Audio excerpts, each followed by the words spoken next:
Road પર જે પાણી ભરાયું છે એના માટે સોશિયલ મીડિયાના માધ્યમથી માહિતી મળતા અમે અમારી ટીમ સાથે અહીંયા આવેલા છે. પ્રોજેક્ટની ટીમ છે અને વોર્ડના એન્જિનિયર પણ આવી ગયેલા છે. હવે જે આ પાણી એસએસજી થઈ અને વિશ્વામિત્રી નદી સુધી જાય છે, આમાં ક્યાંક વચ્ચે અડચણ આવી હોય એવું દેખાઈ રહ્યું છે પ્રારંભિક રીતે.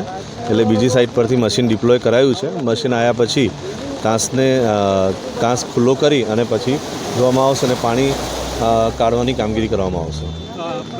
ધોરણે એસએસજી હોસ્પિટલથી આ લાઈન વિશ્વામિત્રી નદીમાં જઈ રહી છે. વિશ્વામિત્રી નદીમાં જતાં જે ડાબી બાજુ આપ જોઈ શકો છો, જે નવી કમ્પાઉન્ડ વોલ બની છે એમાં ક્યાંક ને ક્યાંક પાણી અટક્યું છે એવું પ્રારંભિક ધોરણે જણાઈ આવેલું છે.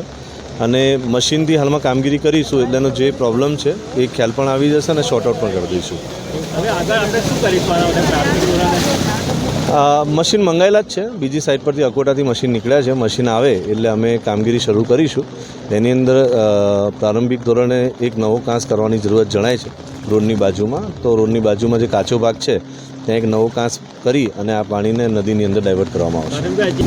વડોદરા શહેરમાં આપ જાણો છો એમ ઘણા બધા નીચાણવાળા વિસ્તાર છે. ઘણા બધા જે રોડના ગ્રેડિયન્ટ છે એ પણ નીચાણવાળા છે. એટલે ટોપોગ્રાફી મુજબ કેટલાક જે લોકેશન છે, સોસર જેવા લોકેશન છે, આ બધી જગ્યાએ આપણી વરસાદી ગટર પણ ઉપલબ્ધ છે. પણ વરસાદી ગટરના એક ચોક્કસ ડાયા હોય, એની એક ડિઝાઇન હોય. આ ડિઝાઇન કરતાં વધુ માત્રામાં વરસાદ આવે એવા સંજોગોમાં વરસાદનું પાણી સ્થળ પરથી ઉતરતા થોડો સમય લેતો હોય છે.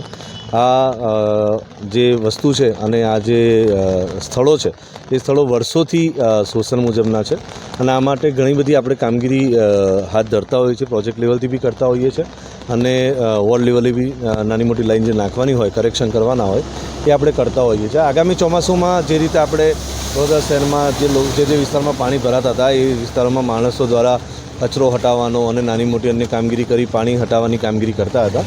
હાલમાં પણ જે છેલ્લા 2 દિવસથી વરસાદ વરસી રહ્યો છે અને જે આજે રાત્રે વધુ માત્રામાં વરસાદ પડ્યો છે, લગભગ રાત્રે 9 વાગ્યાથી લઈને 12 વાગ્યા સુધીમાં છે, એની અંદર જે 1.5 થી 2 ઇંચ જેટલો વરસાદ પડ્યો છે. એમાં દક્ષિણ ઝોનમાં સૌથી વધારે વરસાદ નોંધાયો છે અને ઉત્તર ઝોનમાં વધુ વરસાદ નોંધાયો છે. એટલે એવા સંજોગોમાં જે પાણી ભરાયા છે એને પાણી કાઢવાની કામગીરી હાલમાં પાલિકા દ્વારા હાથ ધરવામાં આવેલી છે અને અમે રાઉન્ડ ધ ક્લોક ટીમ છે. સાથે સાથે આપને એ બી જણાવી કે આજવાને બધા પૂરા પણ અમારી ટીમ ડિપ્લોય થયેલી છે અને ત્યાં આગળ સ્ટેન્ડ બાય ડ્યુટી ઉપર, નાઇટ ડ્યુટી ઉપર માણસો હાજર